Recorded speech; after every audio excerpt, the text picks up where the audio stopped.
नमस्कार दोस्तों, मैं हूं पंकज मठपाल, CFP CWM। स्वागत है आपका हमारे इस YouTube चैनल पर। पिछले वीडियो में मैंने बात की थी NPS यानी कि नेशनल पेंशन सिस्टम के बारे में।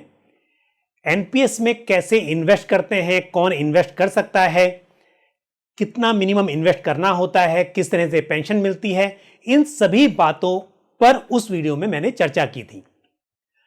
यदि आपने वो वीडियो अभी तक नहीं देखा है तो मैं आपको सलाह दूंगा कि एक बार उस वीडियो को जरूर देखिए ताकि आपको इस वीडियो को देखने में आसानी हो। आज इस वीडियो में मैं बात करूंगा कि यदि आप रेगुलरली NPS में कंट्रीब्यूट करते रहते हैं तो किस तरह से आपको रेगुलर पेंशन मिल सकती है। आपके जाने के बाद आपके स्पाउस को भी सेम पेंशन मिल सकती है और नॉमिनी को एक लमसम पैसा वापस मिल सकता है। लेकिन इससे पहले कि इस चर्चा को मैं आगे बढ़ाऊं, एक बार फिर आपको याद दिलाऊंगा, यदि आपने हमारा YouTube चैनल अभी तक सब्सक्राइब नहीं किया है तो उसको सब्सक्राइब जरूर करें। तो चलिए दोस्तों, बात करते हैं कि NPS में इन्वेस्ट करके कितनी पेंशन मिल सकती है। दोस्तों, हम बोलते हैं कि गवर्नमेंट सर्विस में पेंशन मिलती है, प्राइवेट में पेंशन नहीं मिलती है। हालांकि अब तो गवर्नमेंट सर्विस में भी NPS में ही कंट्रीब्यूशन होता है, वहां भी डिफाइंड पेंशन अब नहीं रही है। वो मैंने सब कुछ आपको पिछले वीडियो में एक्सप्लेन भी किया था। लेकिन अगर कोई भी व्यक्ति जो प्राइवेट जॉब कर रहा है या कोई सेल्फ एम्प्लॉयड है, वो अपनी प्लानिंग प्रॉपरली करे तो उसको भी पेंशन मिल सकती है। दोस्तों, NPS में मान लीजिए कि जैसे ही आपकी जॉब लगती है, आप अपनी सैलरी का 10% यहां पर कंट्रीब्यूट करते जाते हैं। और मैं एक उदाहरण लेके चलता हूं और आप एक एक्सेल में इसको समझ भी सकते हैं। देखिए, मैंने ये बताया कि 2000 रुपया महीना आपने इन्वेस्ट करना स्टार्ट किया NPS में। आपकी सैलरी मान लीजिए 20,000 रुपीज पर मंथ की है और उसका 10% आप कंट्रीब्यूट कर रहे हैं। आप ज्यादा भी कर सकते हैं, आपकी सैलरी डिफरेंट भी हो सकती है, लेकिन मैंने उदाहरण के तौर पर 2000 रुपया यहां पर मान लिया है।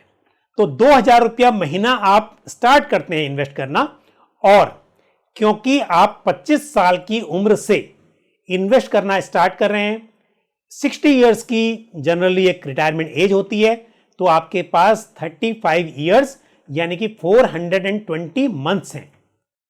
अब 35 इयर्स में आपकी सैलरी सेम तो रहेगी नहीं, आपकी सैलरी एनुअल इंक्रीमेंट भी होंगे, आपकी प्रमोशन भी होगी, जिसकी वजह से आपकी सैलरी काफी बढ़ेगी। लेकिन यहां पर मैं कैलकुलेशन पर्पस के लिए मान के चलता हूं कि आप अपनी इन्वेस्टमेंट को हर साल 10% से बढ़ाते जाएंगे। तो यदि आपने फर्स्ट ईयर में 2000 पर मंथ इन्वेस्ट करने का सोचा है, तो अगले साल आप 2200 पर मंथ करेंगे। और आप यहां पर हिस्टोरिकल रिटर्न देख सकते हैं।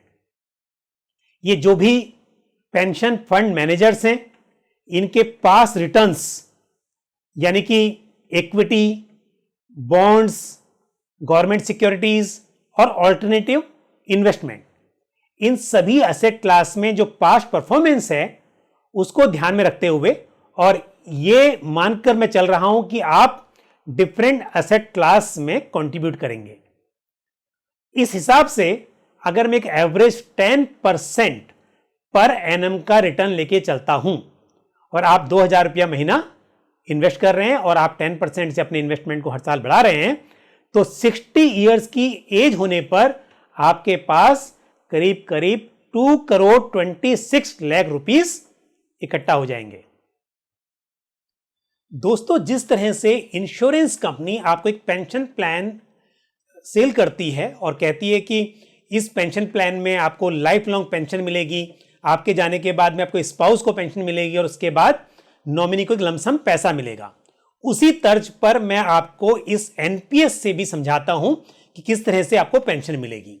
देखिए, हमने कैलकुलेशन की इस एक्सेल में कि यदि 2000 रुपया हर महीना इन्वेस्ट कर रहे हैं और हर साल इन्वेस्टमेंट अमाउंट को 10% से बढ़ा रहे हैं, तो रिटायरमेंट के वक्त आपके पास करीब 2,26,00,000 रुपए इकट्ठे हो रहे हैं।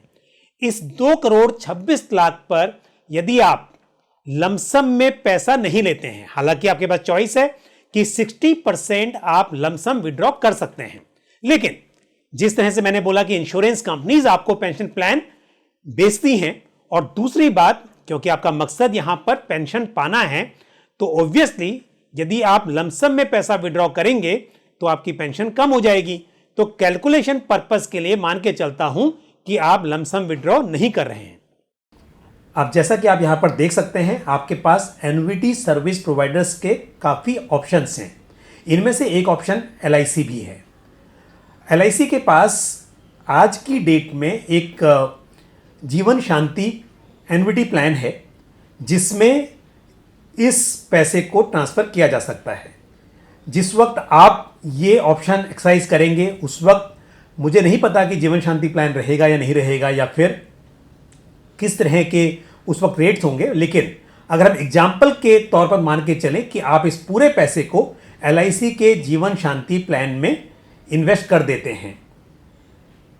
LIC जीवन शांति प्लान जो है एक एन्युटी प्लान है, और यहां पर भी आप देखेंगे कि आपके पास आपको पेंशन किस तरह से मिले उसके भी बहुत सारे ऑप्शंस हैं।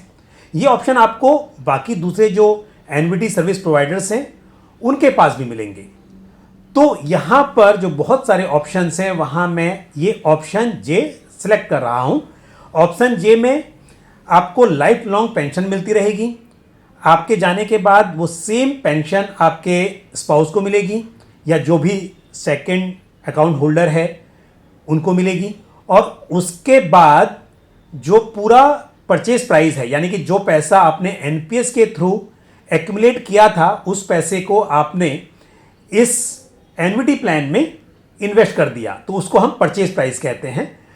तो दोनों को सेम पेंशन मिलती रहेगी जो भी जॉइंट एप्लीकेंट्स हैं, और उसके बाद आपके नॉमिनी को ये पूरी राशि वापस मिल जाएगी।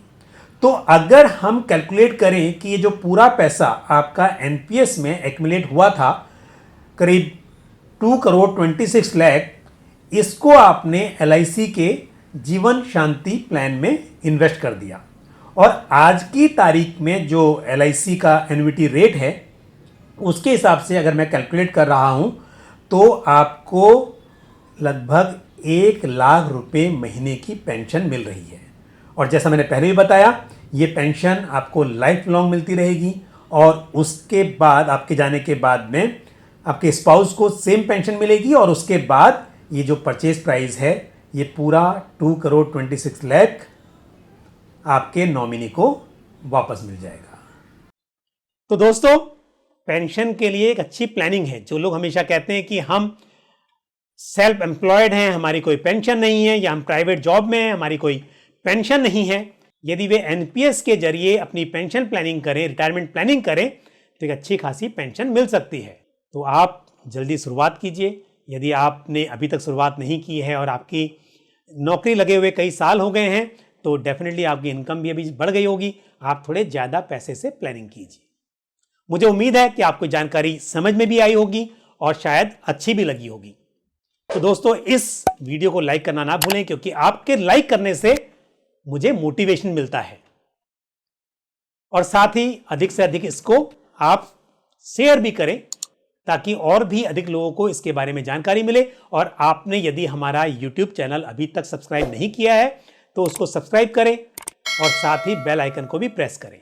कमेंट बॉक्स में अपने सुझाव, अपने सवाल पूछना ना भूलें। मैं कोशिश करता हूं कि आपको पर्सनली आपके सवालों के जवाब हमेशा देता हूं। तो दोस्तों, फिर मुलाकात होगी आपसे इसी तरह के किसी और महत्वपूर्ण विषय पर चर्चा करते हुए। तब तक के लिए अपना ख्याल रखिए। धन्यवाद। जय हिंद।